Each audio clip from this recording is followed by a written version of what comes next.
Ich will. Ich will. Ich will. Ich will. Da träumt vielleicht jeder mal ein bisschen davon, einen Bösen zu spielen im Film oder in einer Bande mitzuwirken, die so eine Bank überfällt. Und das ist genau das, was wir hier machen in dem Video. Seht ihr mich? Versteht ihr mich? Fühlt ihr mich? Hört ihr mich? Könnt ihr mich hören? Könnt ihr mich sehen? Könnt ihr mich fühlen? Ich verstehe euch nicht. Ich will. Ich will. Normalerweise ist es immer so, dass du, wenn du ein Album machst, dass du immer Dinge verändern willst.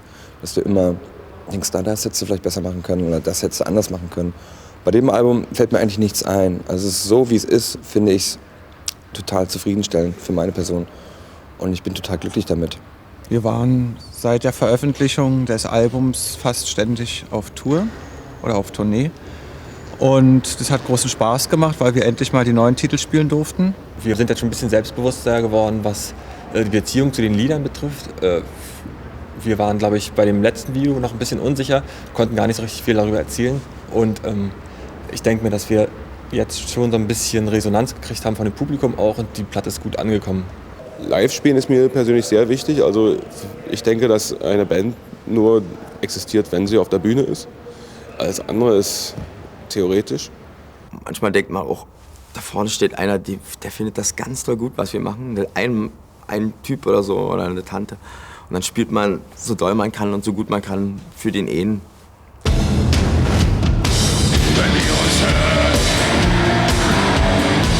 könnt ihr uns sehen, könnt ihr uns fühlen. Wir verstehen euch nicht. Es wird sich schon rumgesprochen haben, dass wir in Island sehr erfolgreich sind im Verhältnis zur Einwohnerzahl. Da wohnen 250.000 Menschen und davon waren 12.000 zum Konzert. Und jeder kennt uns da.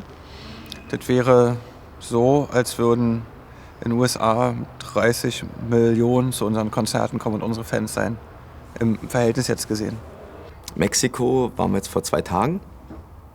Und ist was ganz Dummes passiert. Wir haben gemerkt, dass die Leute in Mexico City haben lauter mitgesungen als hier in Deutschland. Also werden wir die nächste Live-Album werden wir in Mexico City aufnehmen müssen. Könnt ihr uns hören? Könnt ihr uns fühlen? Berlin, wir verstehen euch nicht. Ich will. Ich will. Also für mich war auf der Deutschlandtour so eine ziemlich heftige Emotion. Ich will, weil das ist ja nur eine Kommunikation mit dem Publikum. Und ich kann mich noch genau daran erinnern, wie wir in der Vorproduktion gesessen haben und überlegt, ob das überhaupt geht und ob das Rammstein-gemäß überhaupt passt und ob das nicht vielleicht ein bisschen zu albern ist. Und das ist ja eigentlich gar nicht unsere Masche, sowas zu machen. Und dann steht man da vor 12.000, 14.000 Leuten und die dann wirklich alle die Hände hochnehmen. Ist schon also irgendwie komisch, aber man kriegt auch eine Gänsehaut. In Amerika ist dann zwar an der Stelle, wir wollen eure Hände sehen. Da gehen sie nicht hoch, aber das üben wir noch.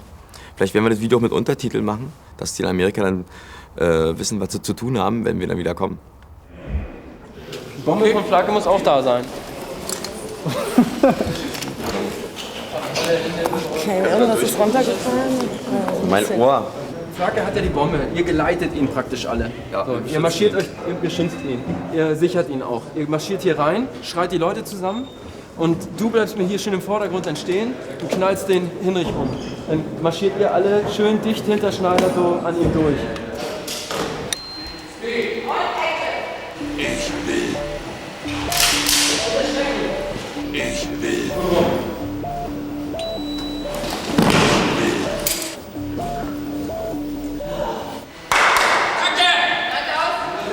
Wir reden normalerweise mit dem Publikum nicht. Also unser Sänger macht da keine Ansagen und sagt nicht Hallo und nicht auf Wiedersehen und auch nichts dazwischen. Das Lied ist eigentlich eine Ironie auf dieses alte Rockstar-Ding. Hey, hey, hey, oh, oh, oh. Was machen Leute im Konzert? Die klatschen mit, die singen mit. Und eigentlich der Zweifel der Band daran ist eigentlich, und die Zweideutigkeit mit dem Verstehen. Also wir verstehen nicht, dass sie es mitmachen. Also mir wäre das ein bisschen zu doof eigentlich. Und dann also diese phonetische Geschichte, ich verstehe euch nicht. Und insofern ist es noch hat es noch eine gute Auflösung. Es ist wieder so mal so ein typisch Rammstein. Ist es nun ernst, ist es nicht ernst? Eigentlich machen wir uns drüber lustig, machen es aber doch ganz die Fiese.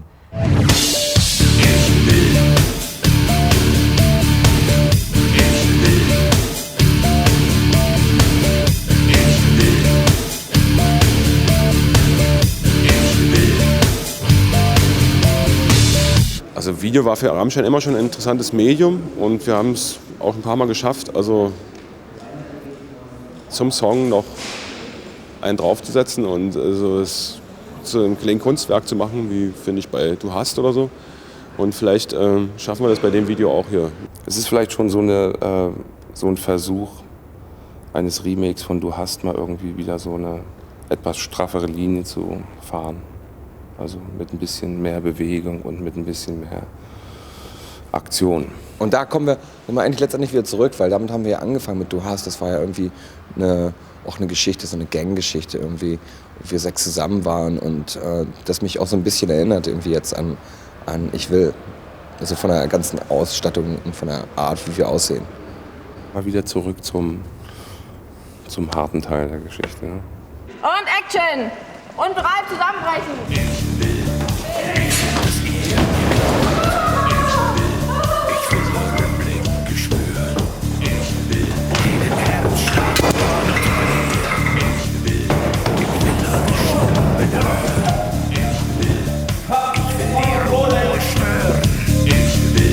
Ich will, dass ihr mich gut seht. Ich will, dass ihr mich versteht.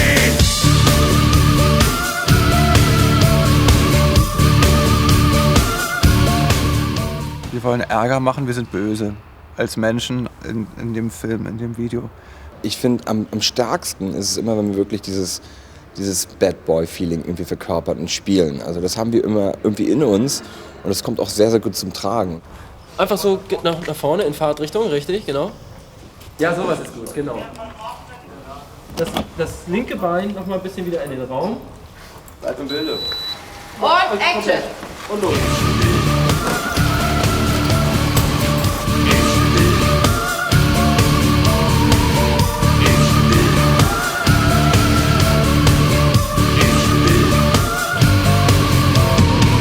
In jedem kleinsten Film wird gemordet und geschlachtet und überfahren und getötet.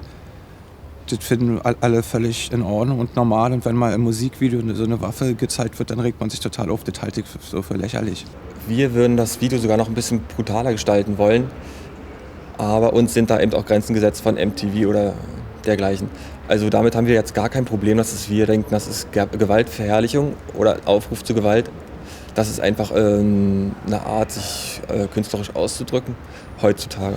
Es wird wahrscheinlich 2 Versionen von dem Video geben, eine geblurrte und eine unzensierte Version. Die unzensierte Version wird wahrscheinlich nur nachts gespielt oder auf unserer Internetseite zu sehen sein. Geplant sind eigentlich 2 Versionen. Eine, wo Flake zum Schluss in die Luft gesprengt wird und eine, wo Paul zum Schluss in die Luft gesprengt wird. Also eine nette Version praktisch und eine fiese. Könnt ihr mich hören?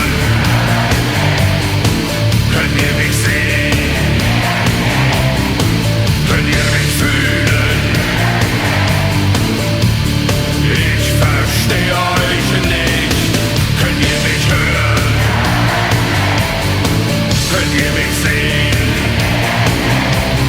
Wir denken uns keine Sachen aus, damit sich die Leute dann provoziert fühlen, sondern wir machen das aus einem naiven Antrieb. Der Gag bei uns ist, dass die Sachen, mit denen wir so provozieren wollen, da lachen die Leute meistens drüber.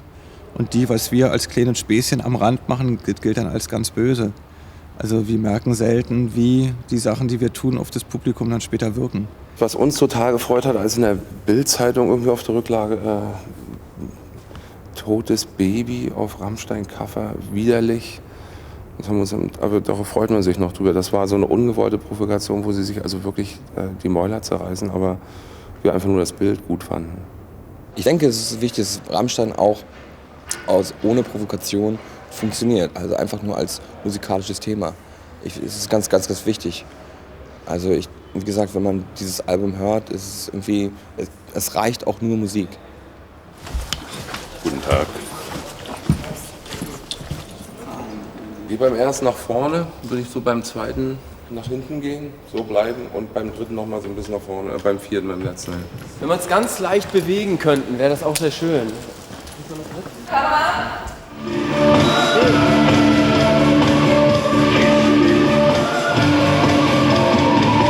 Wir wollen, dass ihr uns vertraut. Wir wollen, dass ihr uns alles glaubt.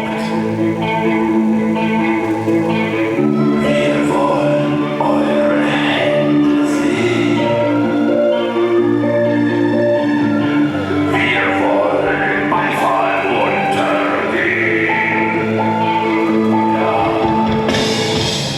Ich verstehe das Video so, dass wir die Bösen sind und durch eine böse Tat trotzdem die Anerkennung der Masse finden, weil die Masse über die Medien auch an bösen Sachen so interessiert ist und böse Sachen so auch vergöttert.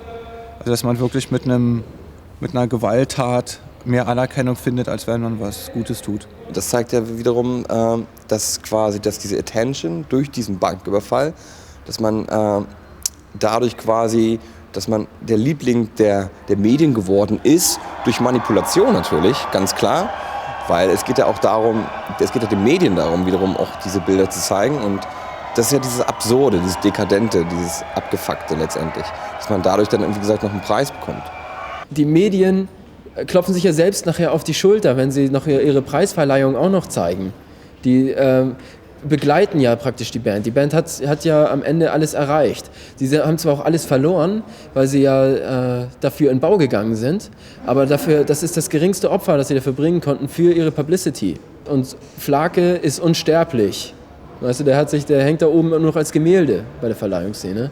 Der hat es nicht geschafft. Aber er ist derjenige, der am meisten profitiert davon, weil er hat sich damit unsterblich gemacht. Ich denke nicht, dass jemand so weit gehen würde. Das ist eine Vorstellung.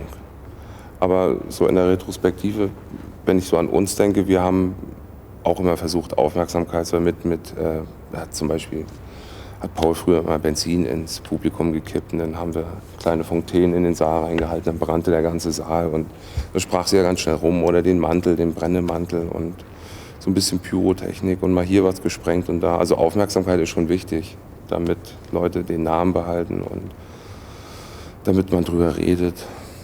Aber die Grenze ist jetzt natürlich irgendwo gesteckt.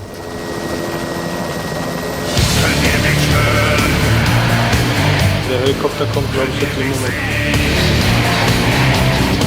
Okay, der Einzige, der hier vorne vor der Abteilung müsste dann weiter in die Weite gehen. Ja, verstehe euch nicht. Könnt ihr mich hören? Könnt ihr mich sehen?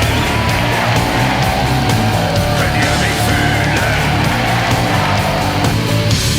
Ich verstehe euch nicht.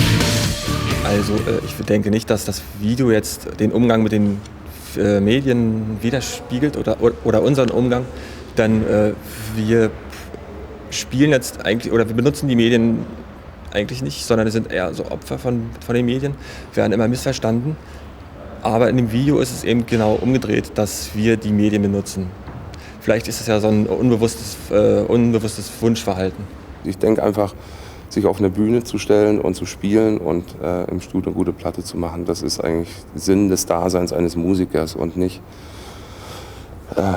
irgendwelchen Schwachsinn runterzududeln. Und wir wissen ja selber, dass es ganz viele sogenannte Künstler gibt, die eigentlich nur durch Medien existieren, die aber eigentlich qualitativ überhaupt nichts geladen oder gemacht haben. Und das ist der große Unterschied. Also ihr wollt schon eure Fotos machen und so, aber ihr drängt jetzt nicht die Polizisten vorwärts, dass sie jetzt vorwärts stolpern. Es kann so ein bisschen so aussehen, aber tendenziell müssen die Polizisten stehen bleiben, wo sie jetzt sind. Till singt das nicht, aber ihr werdet immer den Refrain praktisch antworten.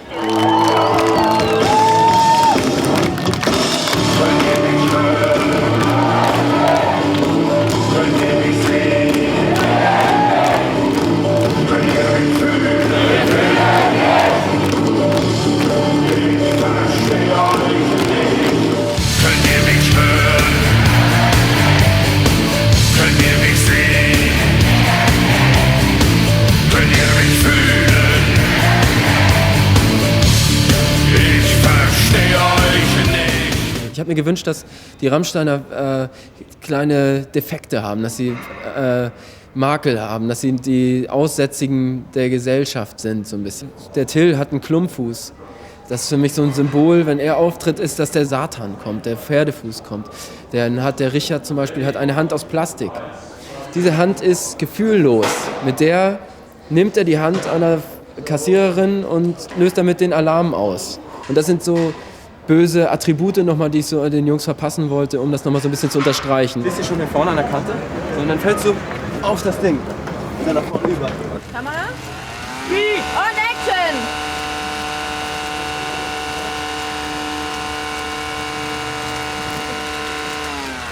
Sehr schön, nächster. Symbolisch sterben wir durch die Kameras.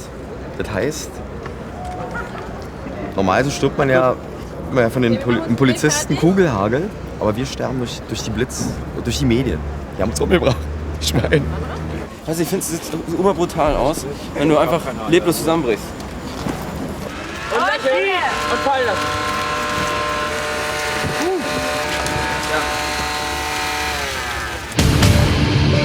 Seht ihr mich? Versteht ihr mich? Fühlt ihr mich? Hört ihr mich? Wir befinden uns hier im ehemaligen Staatsratsgebäude des Staatsrates der DDR. Wobei DDR jetzt nicht so ein Computerdings da ist, sondern das kennt ihr nicht mehr. War so ein Land, war hier an dieser Stelle, hieß DDR, ganz klein und niedlich. Böse Erich Honecker drin regiert und sogar in diesem Haus hier. Halte dich auch nochmal. Halte dich ja hier. Wenn du schon dein Gesicht zur Seite bringst, dann, wenn du wirklich fallen solltest, fällst du zur Seite. Okay, dann bitte auf Anfang, Türen zu.